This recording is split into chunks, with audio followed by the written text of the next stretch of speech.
آج کا عنوان ہے گہن۔ گہن کو انگریزی میں ایکلپس کہتے ہیں۔ گہن دراصل کیا ہے؟ چاند زمین کے اطراف گردش کرتا ہے۔ چاند کے ساتھ زمین بھی سورج کے اطراف گردش کرتی ہے۔ ان سب کا مدار الگ ہے۔ سورج اور چاند زمین خط مستقیم پہ آنے پر حالت کو گہن کہتے ہیں۔ سورج گہن یعنی کسوف۔ کسوف کو انگریزی میں سولار ایکلپس کہتے ہیں۔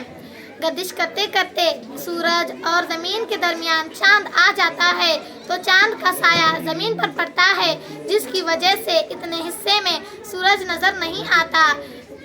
سورج گہن صرف اماوس کو ہی ہوتا ہے، یہ جزوی یا مکمل ہوتا ہے۔ بعض دفعہ سورج چاند کی وجہ سے پوری طرح چھپ جاتا ہے تو اس وقت مکمل سورج گہن واقع ہوتا ہے، اور جب چاند سورج کو پوری طرح نہیں ڈھکتا تو جزوی سایہ ہوتا ہے۔ سورج گہن کے وقت نقصان دہ بالائے بنفشی شعاعیں زمین پر پڑتی ہیں۔ سورج گہن کو خالی آنکھ سے نہیں دیکھا جا سکتا ہے۔ چاند گہن لونار ایکلپس۔ سورج اور چاند کے درمیان زمین آ جانے پر زمین کا سایہ چاند پر پڑتا ہے اور چاند کا کچھ حصہ چھپ جاتا ہے، اسے چاند گہن کہتے ہیں۔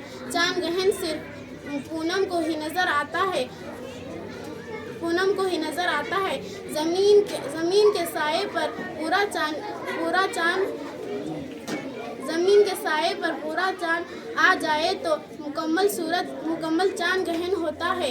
اگر چاند گہن کا کچھ حصے پر زمین کا سایہ پڑے تو وہ جزوی چاند گہن واقع ہوتا ہے۔ چاند گہن کو خالی آنکھ سے دیکھا جا سکتا ہے۔ چاند گہن کچھ گھنٹوں تک ہی نظر آتا ہے۔ کیا آپ جانتے ہیں نظام شمسی میں گہن ہمیشہ ہی ہوتے رہتے ہیں؟ جب چاند کے پیچھے کوئی ستارہ یا سیارہ آ جائے تو اس حالت کو ارتجاف کہتے ہیں۔ سورج، چاند یا دوسرے سیاروں کے متعلق یہ ایک عام واقعہ ہے، جیسے نومبر 2016 کو چاند کے پیچھے روشنی ستارہ چھپ گیا تھا۔ کچھ وقفے بعد وہ چاند کی دوسری طرف سے باہر آ گیا۔ کیا آپ نے یہ دیکھا تھا؟ یوم صفر سایہ۔